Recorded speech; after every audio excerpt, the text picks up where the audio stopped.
சகோதரர் பக்தசிங் அவர்களின் ஊழியத்திலிருந்து விடாய் துணிக்கேற்ற வார்த்தைகள். ஜூன் மாதம் 19ஆம் தேதி. எப்படியெனில் சரீரம் ஒன்று, அதற்கு அவயங்கள் அநேகம். ஒரே சரீரத்தின் அவயங்கள் எல்லாம் அநேகமாயிருந்தும் சரீரம் ஒன்றாகவே இருக்கிறது. அந்த பிரகாரமாக கிறிஸ்துவும் இருக்கிறார்.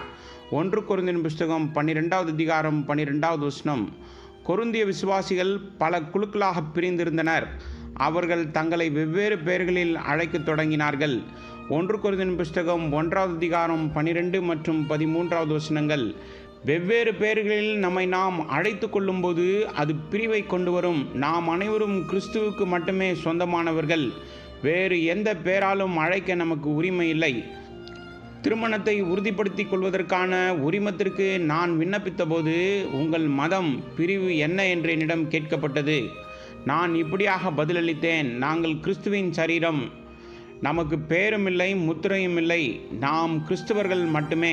அடுத்த கேள்வி: உங்களுக்கு எத்தனை உறுப்பினர்கள் இருக்கிறார்கள்? நான் பதிலளித்தேன்: எங்களுக்கு எந்த உறுப்பினர்களும் இல்லை. நாங்கள் அனைவரும் சமம். நாம் அனைவரும் ஒன்று. எவர்களெல்லாம் மறுபடியும் பிறந்திருக்கிறார்களோ அவர்கள் அனைவரையும் நாங்கள் சபையாக வரவேற்கிறோம். ஆனால் இந்த ஐக்கியத்தில் ஒருமைப்பாடு கடைபிடிக்கப்பட வேண்டும். தேவனுடைய பார்வையில் நாம் அனைவரும் ஒன்று மற்றும் சமமானவர்கள் என்று கைகளை வைப்பதன் மூலம் நாம் சாட்சி அளிக்கின்றோம். கல்வி, செல்வம், பதவி எதுவாக இருந்தாலும் அது தேவ கிருபையால் உண்டானது. ஆகிலும் நான் இருக்கிறது தேவ கிருபையினால் இருக்கிறேன். அவர் எனக்கு அருளிய கிருபை விருதாவாக இருக்கவில்லை. அவர்கள் எல்லாரிலும் நான் அதிகமாய் பிரயாசப்பட்டேன். ஆகிலும் நான் அல்ல, என்னுடனே இருக்கிற தேவ கிருபையே அப்படி செய்தது. 1 கொரிந்தியர் புஸ்தகம் 15வது அதிகாரம் 10வது வசனம். அப்போஸ்தலனாகிய பவுல் மற்ற அப்போஸ்தலர்களை விட அதிகமாக உழைத்த ஒரு நபர். தேவ கிருபையின் காரணமாகவே இது நடந்தது. தேவன் நம்மில் யாருக்காவது போதிக்கும் அல்லது பிரசங்கிக்கும் வரத்தை அளித்திருந்தால் அது அவருடைய கிருபையால் மட்டுமே. நாம் அதற்கு தகுதியற்றவர்கள். அவருடைய கிருபையால் நாம் ரட்சிக்கப்படுகிறோம். மேலும் அவருடைய கிருபையால் வெவ்வேறு வரங்களையும் பெறுகிறோம். நாம் பரலோகத்துக்கு செல்லும்போது நம்முடைய விசுவாசத்தின் உண்மையின்படியே நமக்கு வெகுமதி கிடைக்கும், நம்முடைய திறமைகளின்படி அல்ல. ஆரம்பகால சபையில் பிசாசு யூத மற்றும் புறஜாதியில் இருந்து மனம் மாறியவர்களிடையே பிளவை கொண்டு வந்தான்.